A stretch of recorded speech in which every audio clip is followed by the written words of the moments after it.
So I think there's a big thing about processing and basically over processing sounds, and my tip really for a lot of younger producers is, as well as any producer, is really just find the best possible sound or sample that you can to begin with, and then it doesn't need as much processing. And I try to stray away from that when I'm producing, is really just find the best sounds, the best foundational sounds, and there's no need for a ton of processing to make it sound good. The production I like to divide in two parts. Okay, there is a technical process, which implies understanding and learning all the procedures to make your equipment work, software or hardware.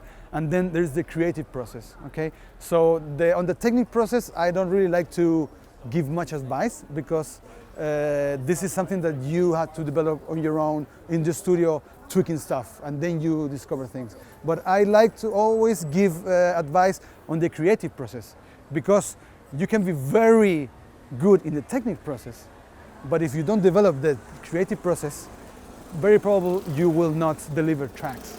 So what I do is that I spend most time out of the studio looking for ideas to get in the studio. So when I'm in the studio, I can be productive there and not waste my time looking for ideas. So I tried always to think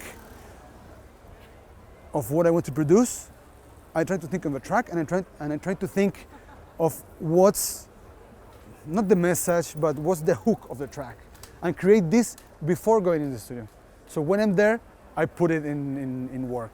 So I'm all the week with open ears, looking for vocals, melodies, listen to other tracks, and when I think something I like, or I think this is a track, this is an idea that can go in a track, I go in the studio and make it happen. I do record a lot. I mean, with a telephone, also I have a Zoom recorder, so I record a lot of things in the streets, and from this I create then ideas to make the track. Normally, I know many people that go in the studio with no ideas, and they start working. They put a kick, they put a snare, a hi-hat, and then they start to create a bass. But yeah, every track has a kick, a snare, a hi-hat, and a bass. And you really can't, well, maybe you can, but I can't create a track from this.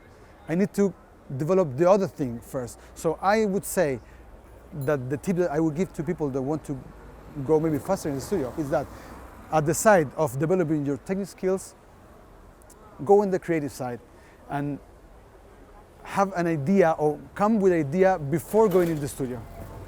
Because being in the studio with no ideas can be very frustrating, and then you won't finish tracks and you're sad and you cry. And we have to be happy to be in the studio. Having your own sound is probably the most important production tip, is just to have your own sound. And if I had to go from there, it's just being simple. You know, I think simplicity wins in a lot of,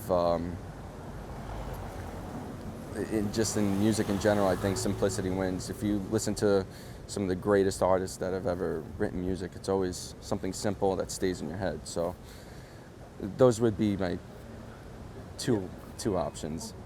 Yeah, it's just always the thing, you know. I think everything is said and done, but it's just the way you can combine it. But one thing that we like to know is that we have an original signal, and we just reverse it, and then you send it through the reverb, and with a small, like 3 or 4 seconds long, and you just take that signal. So the original signal is off, and then you reverse it again. So you have this back, like this psychedelic effect that for some vocal is more psychedelic, because before it starts to sing, it comes backwards. And so you can do this with drums, you can do it with keyboards, you can do it with hi-hats, and you get really some kind of very interesting grooves and layers out of that. Or what we've done in the past is we just open a microphone, just lay it in the room and just record the ambience.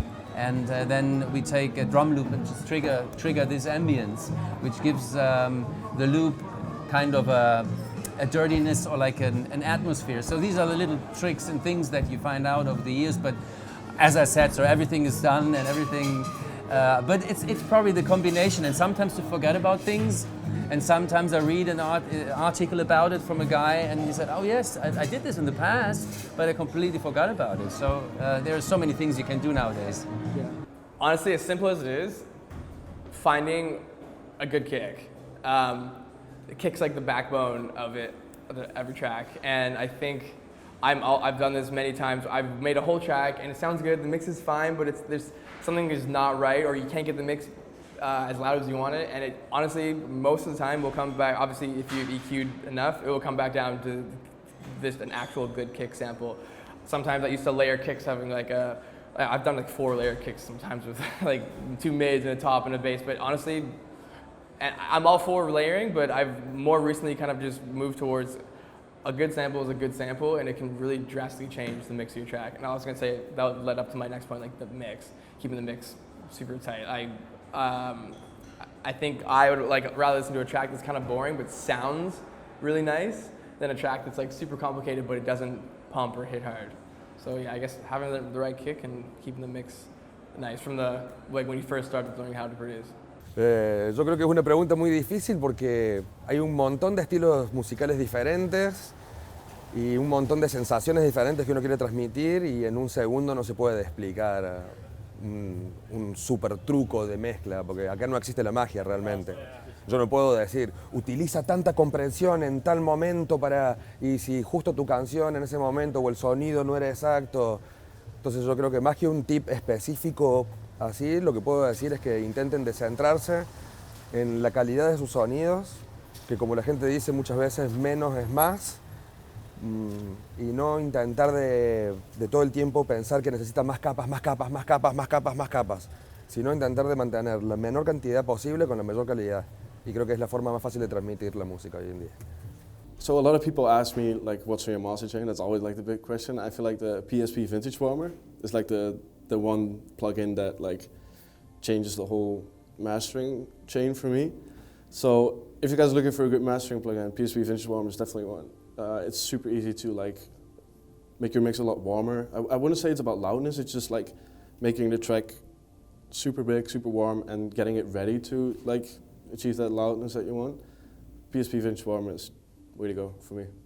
Don't be afraid to crank up the volume on certain things when you're doing your mixdowns. One, I think, is a big mistake that every time I receive demos from other artists, like new artists, they always they put stuff like, let's say, hi-hats or like vocals or name it, like or the hook of the track. They're not loud enough, so just crank up. Don't be afraid.